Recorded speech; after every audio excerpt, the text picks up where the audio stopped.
10 insane laws people had to obey in ancient Rome. 1. It was a crime to wear Tyrion purple. This color was a sign of power.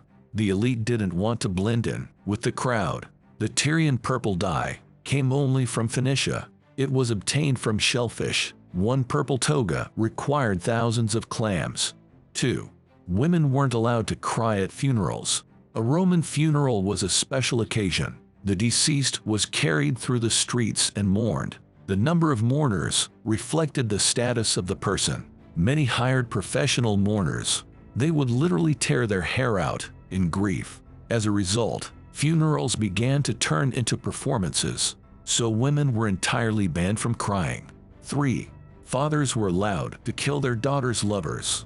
A man who discovered adultery had to follow a set of steps. First, he'd lock his wife and her lover in the house. Then he had to gather all the neighbors. He had 12 hours to do it. Then he had to describe where and how the adultery occurred. The husband was obliged to file for divorce. If the lover was a slave, he could be killed. If he was a free man, it was more complicated. The husband had to ask the former father-in-law for help. 4. There were female gladiatorial fights. The gladiatrixes were captured and enslaved, just like men. But the first female gladiators weren't prisoners. They were free women, looking for thrills and glory.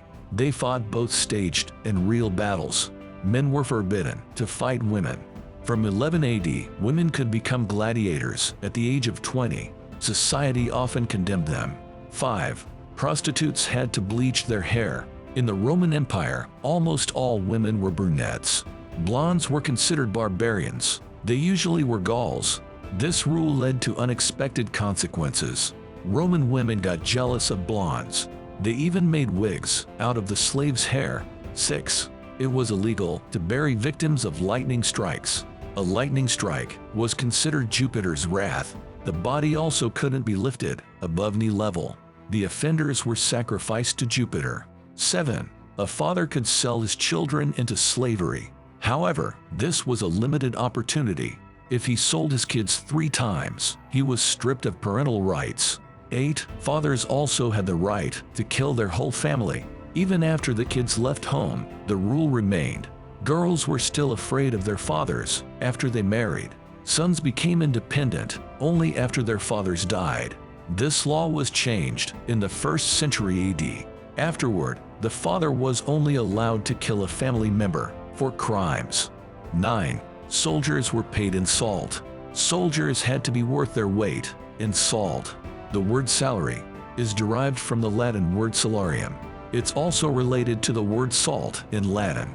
10. The Senate gave permission to commit suicides. Preparation for suicide was quite routine. Emperors carried poison in case something went wrong.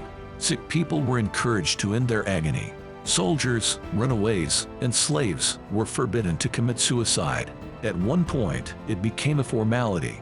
A person who wanted to commit suicide appealed to the Senate. The Senate decided whether or not that person should die. They even offered a free bottle of poison